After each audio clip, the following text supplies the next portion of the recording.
los resultados de lo que se está haciendo ahorita? Pues la gente quiere de inmediato, 1 o 2 Los años. resultados son de inmediatos porque Y también, están ahora a ver. los 113,000.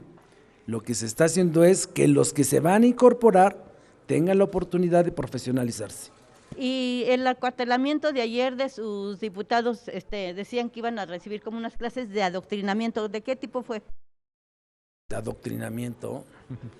La única doctrina que tenemos es cumplirle al pueblo de México. La única comunión que nos une es la transformación de la vida pública en México. Y ayer nos reunimos para reafirmar el compromiso de las y los diputados de Morena de generar los cambios constitucionales, legales necesarios para cumplir con el compromiso que tenemos de que desde la Cámara de Diputados, el Poder Ejecutivo Federal, los estados, los municipios cuenten con el marco jurídico que les permita cumplir sus funciones como autoridades. Okay. Carlos Guzmán de ABA Noticias. ¿Qué tal, coordinador? ¿Cómo está? Buena tarde. Dos temas. Por principio de cuentas, consultarle, hace unos instantes el diputado Moreira decía de que se está con México, se está con el narco. Él hablaba del exhorto también que le hacía a los gobernadores de Acción Nacional y también de la Coalición Va por México a que presionen a sus diputados para que aprueben finalmente extender esta reforma, extender hasta 2029 la presencia de las Fuerzas Armadas. Sería ese tema, preguntarle su percepción. Y la segunda, respecto al tema que tiene que ver con los diputados, ¿cuántos faltaron? ¿Faltó alguno a pesar de que se les concentró? ¿Qué es lo que usted tiene? Y también si nos puede adelantar, ¿cuántos votos tendría ya más garantizados de la oposición aparte de la coalición? Gracias. Mire, no quiero, por lo que hace el número de votos, no quiero especular.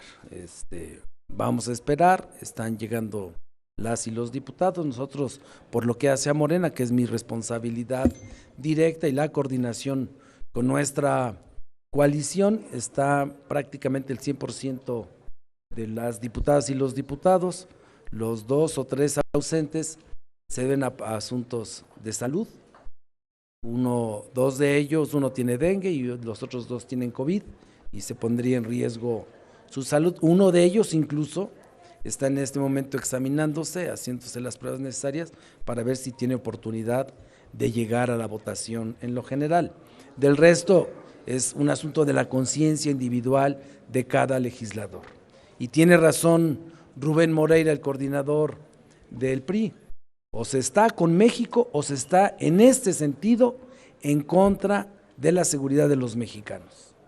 Eso es lo que tienen que decidir y nuevamente yo refuerzo el llamado, ya lo había venido haciendo, el llamado a los gobernadores que se despojen de temores, de miedos, de compromisos y atavismos de carácter político partidario y que asuman su responsabilidad que les confirió el pueblo. Por eso buscaron el voto, por eso estuvieron tocando puertas y se comprometieron a garantizar la seguridad de sus habitantes. Sí, respaldo categóricamente el llamado que hizo el diputado Rubén Moreira. Jimena Mejía de Imagen. Hola, coordinador, buenos días. Gracias. Consultarles cómo va a ser ahora la relación con el PRI. ¿Serían tratados ya como aliados después de esta votación? Y preguntarle si ya no será pues juzgado, menospreciado, tratado el diputado Alejandro Moreno como delincuente por parte de Morena y el PT, si ya está más cercano a ustedes. Esas serían mis primeras preguntas. Y la última, si nos puede contar un poco sobre la visita de ayer del secretario de Gobernación, ¿para qué fue? ¿Qué les comentaba a ustedes los legisladores? Gracias.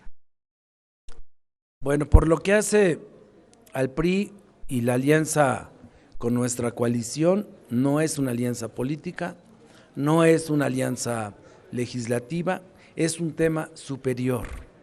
Miren ustedes, cualquier régimen, sea de cualquier origen y tendencia religiosa, puede ser desde una monarquía hasta un régimen socialista o un régimen republicano, parlamentario. La primera obligación que tiene cualquier régimen de cualquier orientación es garantizar la seguridad de sus habitantes.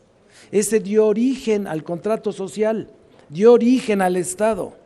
La razón de creación del Estado fue cuando los ciudadanos le cedieron ese derecho a su gobernante. Así surgió. Entonces no es un asunto si tienes una tendencia de izquierda, de derecha, de centro, o si tienes una definición programática en términos económicos diferente, que la tenemos, pensamos distintos, somos distintos, representamos proyectos distintos, pero hay algo que es común a cualquier gobernante y una obligación, es garantizar la seguridad de sus habitantes. Eso lo comprendió muy bien el PRI, eso hay que reconocerlo. Además, el PRI tiene una relación histórica con las Fuerzas Armadas. Podemos cuestionarle cualquier otra cosa. Si se desviaron, eso es otro tema. En este nos unió la obligación que tenemos constitucional, todos los órdenes de gobierno y los tres poderes, de garantizar la seguridad y el patrimonio de las familias, de los ciudadanos. Por eso surgió el Estado. Esa es la razón primigenia que surgió el Estado. El presidente nacional del PRI ha sido muy marcada pues las críticas, ¿no?, al interior de la bancada y del PT, incluso le hacían vacío en la Comisión de Gobernación. ¿Cambiará esto? No, eso está pendiente en la Junta de Coordinación Política, dar respuesta a la solicitud que hicieron diputadas con relación a la sustitución del presidente de la comisión. Fue un pronunciamiento mayoritario, así como 19 solicitudes que las va a valorar, pasando esta discusión, la Junta de Coordinación Política. De entrada les quiero decir que el derecho que tienen las y los diputados a ocupar una presidencia emana de un acuerdo de la Junta y respaldado por el Pleno de la Cámara. No es solamente atender una petición que se pueda hacer, así sea la mayoría que nosotros somos. Se tiene que respetar el acuerdo fundacional y lo que establece en términos de ponderación de presidencias que tiene cada grupo parlamentario, de tal manera que eso lo vamos a analizar. Y estuvo aquí el secretario de Gobernación porque no hay ninguna duda, ninguna hipocresía de la relación republicana, de identidad programática, ideológica, porque tenemos el mismo mandato. Lo que mandató los mexicanos a Andrés Manuel López Obrador es el mismo mandato que tenemos nosotros. Para que se hagan posible los programas por parte del gobierno, se requiere primero que lo apruebe la Cámara de Diputados y que le dé el dinero a la Cámara de Diputados. Entonces, esa relación la vamos a tener siempre abierta, sin hipocresías.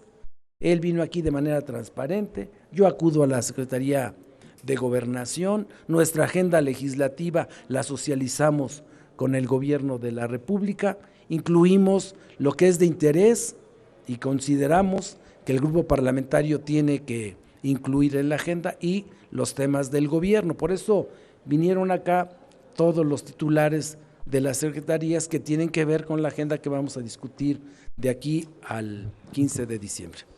Francisco Garfias, de Excelsior. Diputado, aquí parece que ya tienen los números para hacer avanzar esta iniciativa. Sin embargo, ayer mismo el coordinador Monreal en el Senado decía que no le alcanza, que todavía le faltan 10 o 12 votos. ¿Qué pasaría en caso de que el Senado la rechazara? ¿Cuáles serían las consecuencias para el país, según ustedes? Y pues ahí dejaría yo la pregunta. Bueno, yo confío en la habilidad, en la pericia, en la sapiencia política que tiene el senador Monreal. Yo creo que él va a construir la mayoría calificada. No es un asunto sencillo, pero él tiene todos los instrumentos de persuasión para sensibilizar y lograr que se obtenga la mayoría calificada en la Cámara de Senadores. Yo confío en que así va a ser. Okay. Karina García, de Expansión. Buenas tardes, diputado. Yo quiero preguntarle, dado que como usted señala, esta propuesta de reforma pues tiene que ver con seguridad y otra cosa es la cuestión de Alejandro Moreno, ¿Qué va a pasar con el juicio político y las denuncias de enriquecimiento? ¿Diría usted que eso se valora por separado y sigue en su curso? Específicamente sobre eso, no sobre la Comisión de Gobernación. La otra pregunta es, ¿cuál es el compromiso presupuestal para fortalecer a las policías estatales y municipales civiles? Porque, pues como aquí se ha dicho, los fondos que existían para eso pues fueron eliminados. Y la tercera tiene que ver con la bancada. ¿Hay alguna sugerencia para el diputado Manuel Vázquez Arellano para que vote a favor? Él la vez pasada se abstuvo. Él es muy claro que por ser uno de los estudiantes de Ayotzinapa, pues tiene una postura muy específica sobre este tema y bueno, es parte de una opinión que también tiene la sociedad. ¿Qué responde a esa opinión de esa parte de la sociedad que fue, digamos, víctima? Gracias. Gracias. Miren, el tema del diputado Alejandro Moreno es un asunto que emana de un proceso jurídico que se está siguiendo en el estado de Campeche.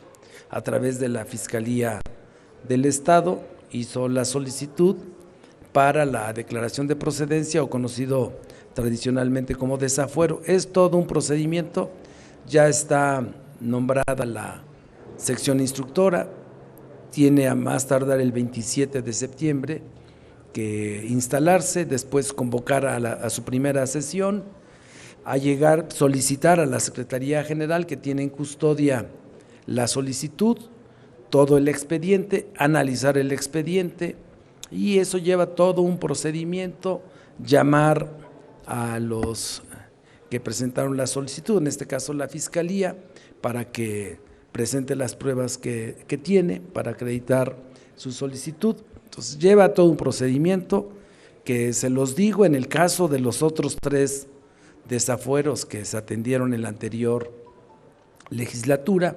específicamente ustedes recordarán el del gobernador Cabeza de Vaca, fue un proceso que se llevó más de 7 meses, 8. Lo mismo sucedió con el caso del diputado Toledo. Entonces es un tema, hay otros que son mucho más expeditos, como fue el caso del diputado Saúl Huerta o del diputado Charrés, porque era flagrancia evidente. Entonces es un asunto jurídico que lo va a tener que analizar la sección instructora y establecer los tiempos, y además tomar en consideración que en el caso de la sección instructora se parte de un principio que es la presunción de inocencia. En el caso de la Cámara de Diputados es el primer requisito, toda vez que el proceso se sigue aquí. Nada más ahora, que tenían ustedes la convicción de que pues es un corrupto, se enriqueció. Yo no he hecho ninguna. Pero ya no tiene esa convicción. ¿Perdón? ¿Ya no tiene esa convicción? Yo no he tenido nunca esa convicción. Porque eso venía en las solicitudes que firmaron para removerlo de la Comisión de Gobernación, donde podría haber incurrido en tráfico de influencias, según el escrito de Morena. Esos son los escritos que en lo individual hacen lo que le decía. Aquí no podemos nosotros, de ninguna manera, porque violentaríamos lo que establece la propia Constitución y la ley, el derecho que tienen cada una de las y los diputados de opinar lo que en su propia responsabilidad consideren necesario. Ahora bien, por lo que hace a Manuel Vázquez, el diputado, él es miembro de la Comisión de Puntos Constitucionales. El día de ayer expresó su opinión y votó a favor del dictamen. Él es una persona que conoce como nadie, porque lo ha vivido este asunto, sabe que el jefe supremo de las Fuerzas Armadas es el quien da las instrucciones y en función de los principios de honor, lealtad, disciplina y obediencia, los integrantes de las Fuerzas Armadas cumplen la instrucción. Sucedió en el mandato de Calderón. No hay que culpar al ejército, hay que culpar al jefe supremo de las Fuerzas Armadas, que es el que da la instrucción. En México, el jefe supremo es un civil y las Fuerzas Armadas están sujetos al mandato de un civil. que en este caso es el presidente de la República. Ok. Que si va a haber recursos, sí, ayer mismo lo comentaba, la próxima semana presentamos la iniciativa, el grupo parlamentario de Morena y la coalición, para que los recursos financieros que se encuentran en la banca comercial y que son olvidados, yo utilicé el término de mostrenco, que se refiere a semovientes, pero lo aplicamos acá porque hay que dar en el olvido. Entonces, no hay un procedimiento jurídico, lo que se va a hacer reformando la ley es constituir un instrumento financiero que dé certeza y que en caso de que pudiera existir alguna solicitud derivada de un procedimiento judicial para que quien se sienta afectado solicite que se le reintegre su dinero, está considerada en la propia ley este supuesto. Con eso estaríamos dotando de recursos financieros para equipamiento, exclusivamente para equipamiento y para compra y capacitación a estados y municipios. No tendría otro uso. La ley establecería claramente que esos recursos serían exclusivamente para capacitación, equipamiento de las policías tanto estatales como municipales. Nada más el origen del dinero, ¿Perdón? del dinero y el monto. El origen de dinero son los recursos olvidados en el sistema financiero mexicano, que ahí están, en los Barrera. bancos. No, es solamente el que deriva de actividades delincuenciales. Buenas tardes, diputado. Regresando al tema de la Guardia Nacional, usted dice que se necesitan 10 años, ya pasaron 5. ¿Se equivocó la legislatura anterior en poner 5? Es decir, ¿le faltaron otros 5?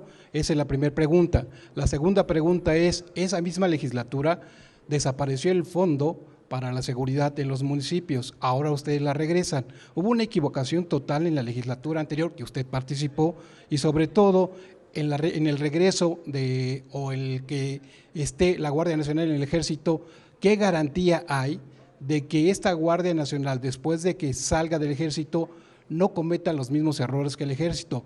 Vejación con mujeres en municipios, violación por abuso de poder, y sobre todo, lo más importante, la garantía para que la soberanía y la seguridad pública no sea militarizada, sino que sea a través de investigación. Sí, mira, primero, por lo que hace a la reforma de 2016, si fue una equivocación establecer el periodo establecido de 4 años en el quinto transitorio, esa fue una decisión que tomaron los senadores de la República. De aquí salió de otra manera. Hoy estamos corrigiendo, es una colegisladora y hay que tener esa relación. Somos un poder que tiene 2 cámaras y una se convierte en cámara de origen y la otra revisora. Y la otra era no hacer nada porque si no se atendían las modificaciones a la minuta por parte del Senado, pues no hubiéramos tenido nada. Entonces, hoy estamos, y sí hay que reconocer que fue poco tiempo, que no se calculó, sí, por eso lo estamos haciendo. Y hay que admitirlo como es. Y no podemos, por mordernos el rebozo y que se nos ponga roja la cara, reconocer una realidad, que el país lo necesita. Entonces, frente a la necesidad del país, se tiene que admitir que era poco tiempo, que está demostrado que se requieren al menos 10 años para poder profesionalizar, de 8 a 10 años a las fuerzas de seguridad. En el caso del Ejército, por ejemplo, para ser oficial del Ejército Mexicano se requieren 18 años, pero que es otra la naturaleza, ¿no? Entonces, ese es Luego, la otra pregunta era el Fortaseg. Miren, el tema del Fortaseg, como muchos de los recursos que tienen como ramo de origen el ramo 33, sirvieron solamente para obras faraónicas. para la corrupción, todos los C5, C4, C3, bueno, había ya hasta C6, y entonces le iban buscando una C más, que además era ignorancia pura, porque cuando lo hicieron, ustedes saben de dónde salió el C4, pues fue una estrategia militar de los Estados Unidos que se instrumentó en Irak, pero pues aquí hay que decir, oye, ¿sabes lo que es eso? No, pero pues, oye, bonito, ¿no? Y entonces le empezaron a inventar, sobre todo gobiernos pues de esa época, y vino una corrupción brutal, se invirtieron más de 35,000 millones de pesos en esos C3, 4, 5, 6, C6, y véanlos para qué sirven. La intercomunicación existe, se comunican los sistemas, entre estados no, entre municipios tampoco. Entonces, fue un nido de corrupción lo que se hizo ahí, se incrementaron de manera exponencial los recursos en materia de seguridad y en proporción a ese crecimiento creció los índices delictivos en México. Esa es la realidad. Entonces se va a reorientar, por eso van a tener de manera exclusiva para equipamiento y capacitación, pero no para construir esas obras que las ven ustedes cuando pasan por las carreteras. Bueno, eso es el monto que se tiene conocimiento a través de la unidad de inteligencia financiera y la Comisión Nacional Bancaria, que son cerca de 4,000 millones de pesos que estarían en posibilidad. Es mucho más la cantidad, pero los otros se están judicializando. Repito, estos son recursos mostrencos, es decir, recursos que tienen ahí 10, 15, 20 y que no los han reclamado. Por eso yo utilizaba este término solo con el propósito de ejemplificar. Sería todo.